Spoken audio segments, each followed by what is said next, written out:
Using Biot-Savart law, derive the expression for the magnetic field at a distance x along the axis from the center of a current carrying circular loop. ये हमारा current carrying circular loop है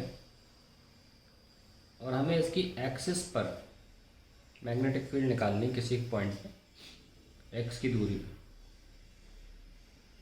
अब क्या कर सकते हैं, एक छोटा सा एलिमेंट ले लीजिए ऑफ लेंथ dl और करंट ऐसे दिखा दीजिए। इस पॉइंट पे तो करंट की वैल्यू, करंट की डायरेक्शन टेंजेंशियल होगी और हमको निकालना कहाँ है, निकालना है हमको यहाँ पे इस पॉइंट। जैसा कि बायट-सवार्ट के बारे में हमको पता है कि उसके एलिमेंट के मध्य से, बीच से पॉइंट की तरफ जाता है पोजीशन वेक्टर्स। ओके, ये now this is the radius of the loop, let me take it as a, this is the distance और ये जो हो जाएगा इसको हम r ले लेते हैं। तो अब एक करंट एलिमेंट के लिए बायट-सवार्ट लॉ लिखेंगे। लेट्स राइट यहाँ पे dB equals to k IDL, because I have taken this as IDL, the length is DL and current element is IDL. ये डिस्टेंस करंट एलिमेंट से r स्क्वायर, और अब देख सकते हैं कि करंट एलिमेंट ऐसे है और डिस्टेंस ऐसे, इनके बीच में जो एंगल है वो 90 degree, sine 90। So ultimately we have k IDL divide by r square. जब भी कोई सरफेस में डायग्राम में सिमेट्री हो तो जहाँ भी आपने एलिमेंट लिया है हमेशा उसके अपोजिट डायरेक्शन में भी एलिमेंट ज़रूर लें। अब यहाँ ले लें, ये dl लेंथ का एलिमेंट है, इसके बीच से ये भी r होगा, ये a है,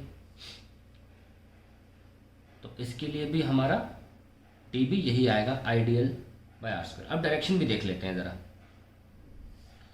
देखिए, आफ्टर ऑल हम जानते हैं कि बायट-सवार्ट लॉ जो होता है वो एक वेक्टर प्रोडक्ट से बनता है। k IDL क्रॉस ये जो पोजीशन वेक्टर r देख रहे हैं आप, इसी डायरेक्शन में यूनिट वेक्टर लिया जाता है divide by r square.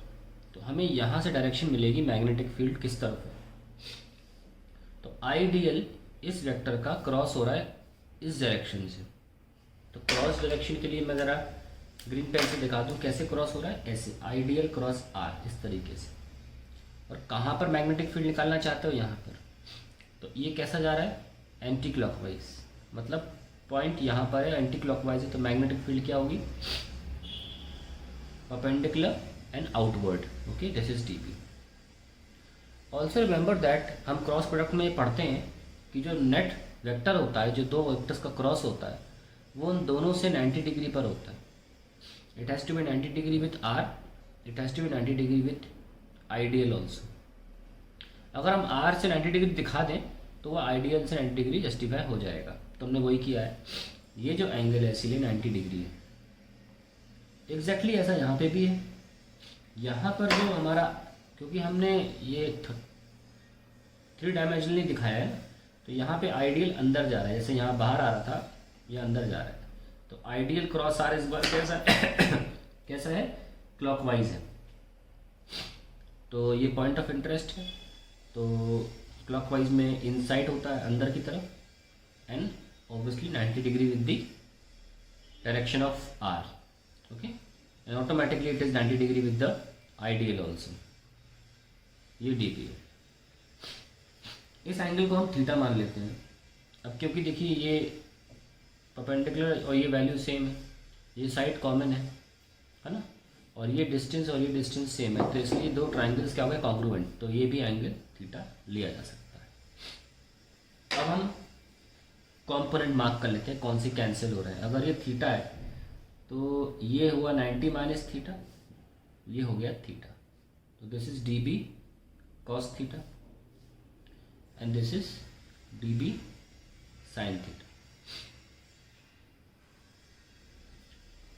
Similarly यहाँ पे इस तरीके से ये 90 डिग्री यहाँ भी खींचेंगे तो ये थीटा 90 माइनस थीटा और ये थीटा आ जाएगा, तो यहाँ भी आ जाएगा dB कॉस थीटा और यहाँ पे आ जाएगा डी बी साइन थीटा। ये केवल 2 एलिमेंट की वजह से हुआ है, ऐसे अनगिनत एलिमेंट्स हैं। Hence ultimately we see that D B cos theta cancels out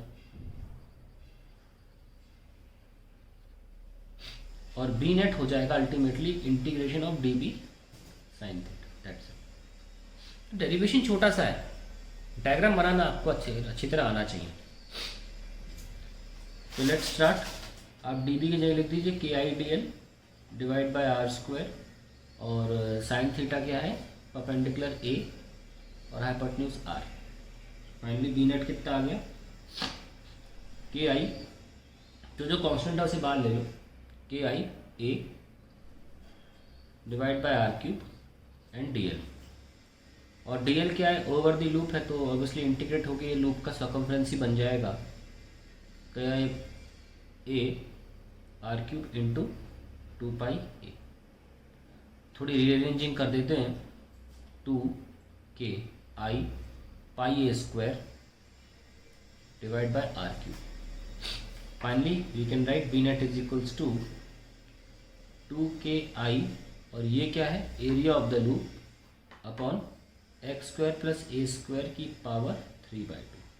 So that is the derivation for the magnetic field at a point on the axis of the loop.